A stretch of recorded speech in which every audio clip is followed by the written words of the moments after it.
नमस्कार, आप सभी का स्वागत है सीपी एस्ट्रो साइंस में। आज हम बात करेंगे हैप्पी मैरिड लाइफ और एस्ट्रोलॉजी, यानी सुखी वैवाहिक जीवन और ज्योतिष। आज का ये टॉपिक है। आज मैं बताऊंगा कि सुखी वैवाहिक जीवन के लिए ज्योतिष के ऐसे कौन से ग्रह योग हैं, अगर वो कुंडली में है तो आपकी जो मैरिड लाइफ है बहुत हैप्पी होगी, और अगर योग नहीं है तो कौन से उपाय होंगे जिससे हम अपनी लाइफ को हैप्पी कर सकें, खुशनुमा बना सकें। तो पहले हम बात करते हैं कुंडली के हिसाब से कि सुखी वैवाहिक जीवन कैसे मिलता है। कुंडली का सप्तम भाव पति या पत्नी को रिप्रेजेंट करता है। पत्नी के लिए पति का कारक बृहस्पति है और पति के लिए पत्नी का कारक शुक्र है। जिस लड़की का बृहस्पति अच्छा होगा उसकी वैवाहिक जो जिंदगी है वो ज़्यादातर मामले में अच्छी ही होगी। बेशक कुछ कलह क्लेश हो सकता है शनि राहु या मंगल की वजह से, परंतु बृहस्पति इसे बैलेंस कर लेगा। और शुक्र लड़की की कुंडली में बहुत महत्वपूर्ण हो जाता है, क्योंकि शुक्र पत्नी का कारक है। शुक्र पर राहु और शनि की दृष्टि अगर नहीं है, शुक्र अकेला है तो, और शुक्र की जो स्थिति है वो 6, 8, 12 ना हो तो ज़्यादा अच्छा है। परंतु 12 में कई बार शुक्र को अच्छा ही कहा जाता है ज्योतिष में, परंतु शुक्र वहाँ पर राहु और शनि से ग्रस्त ना हो या उसके दृष्टि में ना हो तो ही 12वें घर में जो शुक्र होता है वो अच्छा रिजल्ट देता है। कुंडली में सप्तम भाव का मालिक अगर केंद्र में बैठा है, त्रिकोण में बैठा है, यानी कि 1st, 4th, 7th, 10th house या 5th हाउस या 9th हाउस, अगर इनके अंदर अगर बैठा है तो आप मान के चलिए कि आपकी जो मैरिड लाइफ है वो अच्छी होगी, क्योंकि उसका मालिक अच्छा बैठा है, यानी कि घर परिवार आपको ससुराल अच्छा मिल जाएगा। उसके बाद आता है कारक। लड़की के लिए बृहस्पति अगर केंद्र में बैठा है तो बहुत ही अच्छी बात है। नवम में बैठा है, एकादश बैठा है या पंचम बैठा तो भी बहुत अच्छा बृहस्पति है। परंतु 6ठे, 8वें, 12वें बैठा हुआ है तो मान के चलिए कि दिक्कतें हो सकती हैं। सप्तम भाव का मालिक लड़के के लिए अगर वो केंद्र और त्रिकोण में है तो ठीक है। शुक्र अगर द्वादश में है, लग्न में है और केंद्र और त्रिकोण में आ रहा है तो ठीक है। परंतु शुक्र पे राहु और शनि या राहु शनि दोनों को दृष्टि नहीं होनी चाहिए। अगर दृष्टि है तो बेशक सप्तम भाव का मालिक बहुत अच्छा होगा आपका, परंतु कारक पीड़ित हो चुका है तो वाइफ के साथ कलह क्लेश होगी। हो सकता है कि कुछ टाइम के लिए 6 महीने, 2-3 साल के लिए, 6 से 2 या 3 साल तक के लिए सेपरेशन का योग बना दे। तो ऐसी चीज़ें अगर दिख रही हैं तो आपको उपाय करने पड़ेंगे शादी से पहले और शादी के बाद भी। पति पत्नी की कुंडली में ग्रह योग ऐसे होते हैं, जैसे मान लीजिए कोई ग्रह पति की कुंडली में सप्तम भाव में मंगल बैठा है और पत्नी की कुंडली में मंगल लग्न बैठ गया, और ऐसे लोग की शादी हो जाए तो उनमें प्यार बना रहेगा आपस में। बाकी ग्रह जैसे भी हों लड़ेंगे, बेशक बाकी अगर कोई ग्रह डिस्टर्ब है तो लड़ेंगे कुछ समय के लिए, परंतु प्यार उससे ज़्यादा होगा। कोई भी ग्रह पति पत्नी कुंडली में, यानी पति की कुंडली में जहाँ बैठा उसके ऑपोजिट हाउस में अगर वो ग्रह बैठा है तो ग्रहों का आपसी आकर्षण इतना होगा कि आपसी प्रेम बहुत होगा। सुखी वैवाहिक जीवन के लिए लोग ज़्यादातर गुण मिला लेते हैं कि हाँ भी गुण मिल गए, 28 गुण मिल गए, 30 गुण मिल गए, 32 गुण मिल गए, शादी कर दो। पर यह तरीका बहुत गलत हो जाता है, क्योंकि ज्योतिष के अंदर जहाँ गुणों को महत्व दिया जाता है उससे ज़्यादा ग्रहों की मैचिंग को महत्व ज़्यादा दिया जाता है। अगर ग्रह आपके मैच कर रहे हैं, अच्छे मैच कर रहे हैं, तो लाइफ आपकी अच्छी होगी, चाहे गुण 2 भी ना मिलते हों। परंतु ग्रहों का मिलान अगर अच्छा है, आपका पंचम भाव, लगन का भाव, सप्तम भाव, चतुर्थ भाव अगर अच्छे बैठे हैं, इसके मालिक अच्छे हैं, कारक अच्छे हैं, तो चाहे गुण 2 भी ना मिलते हों तो भी आपकी मैरिड लाइफ बहुत अच्छी होगी। और अगर ग्रहों का मिलान नहीं है तो चाहे 36 गुणों की मैचिंग है, संघर्ष होगा, वैवाहिक जिंदगी डिस्टर्ब होगी ही होगी, दुख तकलीफें सहनी पड़ेंगी अगर ग्रहों का मिलान नहीं है तो। किसी भी लड़के लड़की कुंडली में अगर लग्नेश और सप्तमेश का कॉम्बिनेशन केंद्र या त्रिकोण में है, सप्तमेश नवमेश का कॉम्बिनेशन केंद्र या त्रिकोण में है, पंचम और सप्तम भाव का मालिक अगर केंद्र त्रिकोण में बैठा हुआ है या ऑपोजिट करके यानी एक दूसरे घर में बैठ गए हैं, स्थान परिवर्तन करके बैठ गए हैं, तो मानकर चलिए कि आपसी स्नेह और प्रेम बहुत होगा। एक दो तीन बातें और बता देता हूँ, बहुत राज की बातें हैं। मान लीजिए लड़के की राशि है धनु, लड़के की राशि धनु है और लड़के का जो शुक्र है वो धनु राशि में बैठा हुआ है, तो ये दोनों अगर मैच हो जाते हैं, शादी हो जाती है तो बहुत प्यार होगा। मंगल जिस राशि में बैठा हुआ है लड़के की कुंडली में, उसी राशि में शुक्र लड़की की कुंडली में बैठा हो, यानी मंगल कर्क राशि का है तो लड़की की कुंडली में मंगल जो शुक्र है वह कर्क राशि में हो, तो भी आपसी स्नेह बहुत होगा। एक की राशि हो, मान लीजिए राशि मिथुन है और दूसरे का लगन मिथुन है, तो भी कॉम्बिनेशन बहुत अच्छा होगा। बृहस्पति किसी कुंडली में, पति पत्नी कुंडली में आमने सामने है तो भी प्रेम बहुत होगा। चंद्रमा आमने सामने आ रहा है तो भी प्रेम बहुत होगा। शुक्र आमने सामने आ रहा है तो भी बहुत प्रेम होगा। मंगल मान लीजिए चतुर्थ भाव में है और लड़की की कुंडली में चतुर्थ भाव में है और लड़के की कुंडली में दशम भाव में शुक्र बैठ जाता है या मंगल बैठ जाता है, तो मंगल शुक्र भी आमने सामने आ जाएंगे। ये भी बहुत गहरा प्रेम देता है। सबसे बड़ी बात है कि जितनी भी लव मैरिज होती हैं उसमें मंगल शुक्र का कॉम्बिनेशन ज़्यादातर देखा जाता है, क्योंकि मंगल और शुक्र बहुत लगाव देता है। सबसे बड़ी बात है कि इनके बीच में कोई दरार नहीं डाल सकता। शर्त यह है कि शुक्र और बृहस्पति अच्छे होने चाहिए, और शुक्र और मंगल आमने सामने कुंडली में बैठ जाते हैं लड़के लड़की कुंडली में या पति पत्नी कुंडली में, तो प्रेम बहुत होगा, उसमें कोई दरार डाल ही नहीं सकता।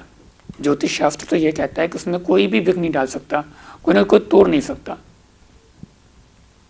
कुछ लोग होते हैं ना, बहुत अटैचमेंट होती है। और ये चीज यहाँ भी, अगर कोई दोस्त भी है ना, दोस्त ही है कोई, अगर उसमें भी मंगल शुक्र की कॉम्बिनेशन अगर ऐसे आ जाए आमने सामने में, तो भी वो दोस्ती बहुत लॉन्ग टर्म तक चलेगी, यानी कि मरते दम तक। और लव मैरिज अगर हो रही है तो मंगल शुक्र का अगर कॉम्बिनेशन अगर ऐसा आ रहा है तो ज़्यादातर कोई दिक्कत नहीं आती, शादी हो ही जाती है ऐसे मामलों में। तो कुल मिलाकर अगर लग रहा है कि वैवाहिक जिंदगी के अगर ऐसे अच्छे योग है, तब तो उपाय अगर आप ज़्यादा नहीं भी करेंगे तो भी चलता रहेगा सबको ठीक। पर अगर ऐसे अगर योग नहीं है तो क्या करें, उसके लिए हमें उपाय करने पड़ेंगे। हमें ग्रहों को देखना पड़ेगा, हमें उसके लिए उपाय करने पड़ेंगे ताकि जो हमारी जो मैरिड लाइफ है वो अच्छी हो। और उपाय अगर आप दिल से करते हैं, सच्चे मन से करते हैं, तो उपाय अपना रिजल्ट देते हैं। क्योंकि अगर कोई बीमारी है तो उसके लिए दवाई ऑलरेडी बनी हुई है। बीमार होने पर जैसे हम दवाइयाँ खाते हैं तो हम ठीक हो जाते हैं ना, पर अगर हम उम्मीद के साथ दवाई खाते हैं, विश्वास के साथ, तो दवाई ज़्यादा असर करती है। तो उपाय भी आप विश्वास के साथ करेंगे तो आपको रिजल्ट बहुत ज़्यादा अच्छे मिलेंगे। मैं अभी बता रहा हूँ आपको कि अगर कुछ ग्रह योग खराब हैं, कौन कौन से ग्रह खराब हो तो कैसे कैसे लक्षण आ रहे होंगे मैरिज लाइफ में, डिस्टर्बेंस में, वो चेक कर लीजिए और उसके अकॉर्डिंग आप उपाय कर लीजिए। हाथों से मैंने पीछे के एपिसोड में बताया था कि अगर शुक्र का पर्वत, यानी लड़कों में शुक्र का पर्वत पे अगर जाल है, यहाँ पे जाल आ रहा है, कटी पटी रेखाएं हैं ऐसी, चंद्रमा के पर्वत पर क्रॉस है या जाल बना हुआ है, सूर्य का पर्वत दबा हुआ है और यहाँ पर भी क्रॉस लग रहे हैं, ऐसे कट लाइन ज़्यादा हैं, बृहस्पति कमज़ोर है और बुध पर आई तिरछी रेखाएं हैं, तो वैवाहिक ज़िंदगी में दिक्कत होगी लड़के को। और लड़कियों को अगर बृहस्पति का पर्वत दब गया है, यहाँ पर जाल बन रहा है, यहाँ पर कोई क्रॉस नहीं है। और चंद्रमा का पर्वत भी अगर आपका दबा हुआ है और चंद्रमा का पर्वत पे जाल है या जो बुध है आपका, वहाँ पर भी क्रॉस लाइनें ज़्यादा आ रही हैं, कट रही हैं लाइन एक दूसरे के साथ, तो बृहस्पति, बुध और चंद्रमा तीनों के खराब होने की वजह से आप अपने वैवाहिक जिंदगी को सिर्फ ढोएंगे, मतलब कि टाइम पास कर रहे हैं, जो चलता है चलने दो। इसे ठीक कीजिए, ठीक करेंगे आप कंटिन्यूटी के साथ अगर उपाय करेंगे तो आपकी जो मैरिज लाइफ है वो ज़्यादातर अच्छी हो ही जाएगी। 2 महीने लग जाएंगे, 3 महीने लग जाएंगे, पर आपको रिजल्ट 2 से 3 महीने के अंदर नज़र आ जाएंगे। आप उपाय शुरू कीजिएगा। सबसे पहले बात करते हैं, अगर बृहस्पति खराब है लड़की का या पत्नी का, तो पति उनका कहना ज़्यादातर नहीं मानेंगे, आपसी अंडरस्टैंडिंग में कमी होगी, बात बात पर बेवजह शक होगा और कलह क्लेश तो होता ही रहेगा। अगर बृहस्पति ज़्यादा कुपित हो, बहुत ज़्यादा खराब हो जाए, तो ऐसे हालात देखने को मिलते हैं। सिंपल सा उपाय है। पहला उपाय है कि माथे पर केसर का तिलक लगाना शुरू कर दीजिए, इससे बृहस्पति मजबूत हो जाएगा आपका। आप 40 दिन के बाद, 40 दिन लगातार लगाइए और आप 40 दिन के बाद रिजल्ट देखिएगा कि क्या रिजल्ट है। आपके जो पति देव हैं उनके स्वभाव में चेंजेस नजर आ जाएंगे आपको। दूसरा, चंद्रमा अगर लग रहा है कि कमजोर है और आपको इमोशनली बहुत ज़्यादा मतलब कि बुरा फील होता है या आप इमोशनल ज़्यादा हो जाते हैं और बहुत तकलीफ महसूस होती है मानसिक तौर पे, तो आप अपनी लेफ्ट की लिटिल फिंगर में चांदी का छल्ला पहन लीजिए मंडे को, सोमवार को। इससे चंद्रमा मजबूत होगा और तकलीफ कम महसूस होगी आपको, इमोशनली थोड़े स्ट्रांग हो जाएंगे और व्यवहारिक होने की वजह से तकलीफ कम महसूस होगी आपको। तीसरा, अगर बुध के पर्वत पर जाल आ रहा है, क्रॉस की लाइनें हैं, विवाह की रेखा भी कट रही है, तो ये बता रहा है कि आपके अंदर वाणी दोष है, यानी कि आप बोलते उल्टा उल्टा हैं, को किसी को जाकर चुभ जाती है, किसी को चुभ जाएगी, पति हैं या पत्नी है आपकी, तो बुध के खराब होने से बहुत सारी दिक्कतें हो जाती है, क्योंकि बोलते हैं आप बहुत ऑड बोलेंगे और इसकी वजह से तलाक तक की नौबत आ जाएगी। तो बुध को ठीक कीजिए। बुध को ठीक करने का उपाय होता है कि आप हरी वस्तुओं का दान कीजिए। मूंगी की दाल हो गई और या फिर हरा कपड़ा हो गया, वो महीने में किसी एक बुधवार को जरूर दान करते हैं करें आप। अगर लगता है कि आपको बोलने की वजह से ज़्यादा दिक्कत आती है, तो आप मान के चलिए कि बुध का उपाय आपको करना पड़ेगा। सिर्फ बोलने की वजह, मान लीजिए कोई बात आप सह नहीं रहे और आपने इमीडिएटली मुंह पर जवाब दे दिया, तो कलह क्लेश बढ़ जाएगा। इसलिए कहते हैं कि बुधवार के दिन ना, अगर वाणी दोष हो बुध की वजह से, तो बुधवार के दिन आप चुप बैठिए, आधे घंटे के लिए चुप हो जाइए, मौन व्रत कर लीजिए, मौन धारण कर लीजिए। इससे एनर्जी बहुत मिलेगी और कुछ समय के लिए आप अच्छा फील करेंगे और धीरे धीरे आपको महसूस होगा कि भाई जो बोलने की वजह से क्लेश होता था वो क्लेश कम होना शुरू हो चुका है। 2 या 3 बुधवार करके देखिए, आपको रिजल्ट नजर आने शुरू हो जाएंगे। इसके अलावा अगर गुस्सा बहुत आता है, छोटी छोटी बातों पर पति को या पत्नी को गुस्सा बहुत आ रहा है, तो मान के चलिए कि सूर्य खराब है, तो क्या करना है, थोड़ा सा गुड़ लीजिए, 1.25 किलो या आधा किलो गुड़ लीजिए और पानी बहा दीजिए। रविवार को, संडे को उपाय करना है, 4 रविवार कर दीजिए, गुस्सा शांत हो जाएगा। और इससे और भी बहुत सारे फायदे हो जाएंगे आपको। तीसरे नंबर पे एक बात और आती है कि अगर कुंडली में राहु और शनि खराब हो गए तो बहुत दिक्कत आएगी। शक की वजह से कलह क्लेश इतना बढ़ जाएगा कि तलाक तक की नौबत आएगी। और ये तब होगा जब राहु या शनि का अंतर आए या शनि के साढ़े सती आ जाए और शनि सप्तम भाव को प्रभावित कर रहा हो, या सप्तम शनि जो सप्तम भाव का मालिक है उसे, या शुक्र या बृहस्पति को, शुक्र लड़कों के लिए और बृहस्पति लड़कियों के लिए, अगर शनि उन्हें प्रभावित कर रहा है या राहु या शनि उनके ऊपर फिर गोचर कर रहे हैं, तो उस वक्त में आपको उपायों की बहुत ज़रूरत हो जाएगी। होता है ना कई बार कि बहुत अच्छे रिलेशन थे आपके, 10 साल 15 साल हो गए, 20 साल हो गए। मैंने तो ऐसे ऐसे केस सुने हैं ऑल अराउंड द वर्ल्ड कि 25 साल के बाद तलाक ले रहे हैं जी। 25 साल बाद ऐसा क्या हो गया कि तलाक तक की नौबत आ गई। तो ये ग्रह गोचर उस वक्त के ऐसे होते हैं जहाँ पर ऐसी दिक्कतें हो जाती हैं।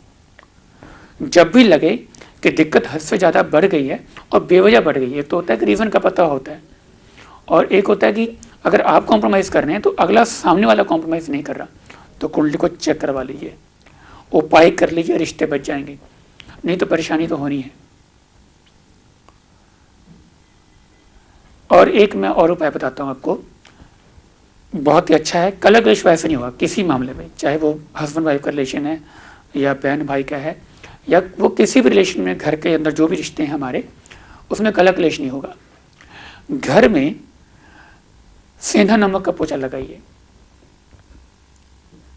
डेली 1 चम्मच डाल दीजिए पोछे वाले पानी में, उसका पोछा लगाइए और उसके रिजल्ट देखिए आप। एक तो घर में मन लगेगा सबका, जन्मा मजबूत होगा, हर काम आप दिल से करेंगे, घर में कलह क्लेश ही नहीं होगा, चाहे राहु शनि कितने भी खराब क्यों ना हो रहे हो। पर उपाय करना, क्योंकि राहु शनि बहुत खराब होंगे तो उपाय नहीं होंगे आपके, आप भूल जाओगे या मन टूट जाएगा, मैंने कुछ नहीं करना, छोड़ दो जी, क्योंकि राहु शनि आपके उपाय होने नहीं देंगे। परंतु आपको हठ योग से जिद्दी बनकर उपाय करने होंगे रिश्तों को बचाने के लिए। बृहस्पति को स्ट्रांग करते चले जाएं और शुक्र को स्ट्रांग करें लड़के या पति। लग रहा है कि पत्नी की तबीयत बहुत खराब रह रही है या बहुत ज़्यादा दिक्कतों का सामना करना पड़ रहा है आपको, वाइफ के साथ कलह क्लेश बेवजह हो रहा है या बहुत ज़्यादा जिद्दी हो गई वाइफ, अगर वो मायके चली गई हैं तो वापस ही नहीं आ रही, बहुत कोशिश आपने कर ली है, तो देखिए कि शुक्र कितना बलवान है आपका। शुक्र को मजबूत करने का एक अच्छा उपाय है कि रात को दूध मत पीजिए। आप रात को दूध पिएंगे शुक्र खराब होगा आपका। महीने में किसी भी शुक्रवार को गौशाला जाकर आप गाय को हरा चारा डाल दीजिए या जवार डाल दीजिए, या 100 रोटियां अगर आप बना सकते हैं अपने हाथ से, 100 रोटियां अपने हाथ से बना लीजिए या घर में किसी से बनवा लीजिए। जेंट्स के लिए बता रहा हूँ, लड़कों के लिए उपाय, 100 रोटियां, एक एक रोटी गाय को खिला दीजिए जाकर आप। शुक्र आपका जितना मर्जी कुपित क्यों ना हो वो उत्तम हो जाएगा। इसके लिए आपको हर शुक्रवार, शुक्ल पक्ष का जो शुक्रवार है उसको देखना पड़ेगा, उस दिन अगर उपाय करें तो बहुत अच्छा रिजल्ट मिलेगा। इसके अलावा साल में या 6 महीने में एक बार, लग रहा है कि पत्नी की तबीयत बहुत खराब रहती है या पत्नी के साथ रिलेशन आपके अच्छे नहीं है, तो 6 महीने में या साल में आप एक बार 100 गायों को चारा जरूर खिला दीजिए। 100 गाय से ऊपर होनी चाहिए, कम ना हो, तो शुक्र आपका हमेशा मजबूत रहेगा। उपाय आप चुपचाप करें, ज़्यादा बताने की जरूरत नहीं है कि मैंने ये उपाय किया था। और भी 2-3 उपाय आपको बता देता हूँ, वास्तु टिप्स हैं ये। अगली बार मैं वास्तु टिप्स भी देता चला जाऊँगा। अगली बार किसी और नए विषय के साथ आपके सामने हाजिर होऊंगा। तब तक के लिए नमस्कार।